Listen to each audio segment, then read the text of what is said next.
প্লেনে উঠেছি, দিল্লি যাব। প্রায় 6 ঘন্টা রাস্তা। ভেবেছিলাম চুপচাপ বসে বই পড়ব একটু, আর মাঝপথে একটুখানি চোখও বুঝব। ঠিক টেক অফের আগে দেখি প্লেনের দরজা খোলা হলো, আর একদল ভারতীয় জওয়ান উঠে এলো। প্রায় 10 জন মতো হবে। আমার চারপাশের সিটগুলোয় বসে পড়ল একে একে। মুখগুলো কেমন যেন শান্ত, গম্ভীর। পাশে বসা এক জওয়ানকে জিজ্ঞেস করলাম, কোথায় যাচ্ছেন আপনারা? তিনি বললেন, আগ্রা।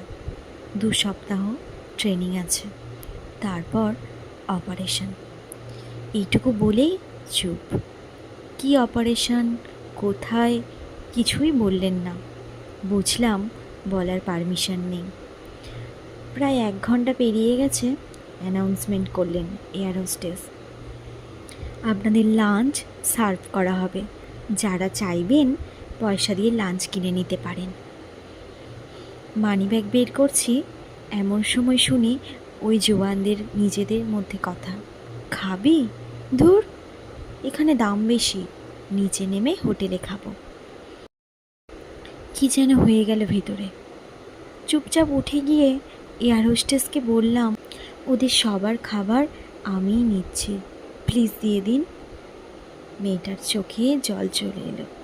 ফিসফিস করে বলল, স্যার, আমার ভাই কারগিলে, মনে হচ্ছে আপনি ভাইকে খাওয়াচ্ছেন। মনটা কেমন যেন হয়ে গেল। সিটে ফিরে এলাম। 1/2 ঘন্টা কাটতে না কাটতে ওদের সবার হাতে খাবার পৌঁছে গেল। মনটা কেমন যেন হয়ে গেল। সিটে ফিরে এলাম।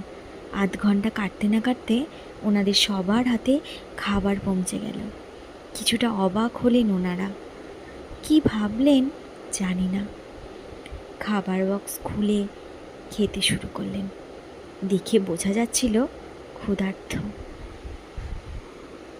আমি নিজের লাঞ্চ শেষ করে টয়লেটের দিকে যাচ্ছি।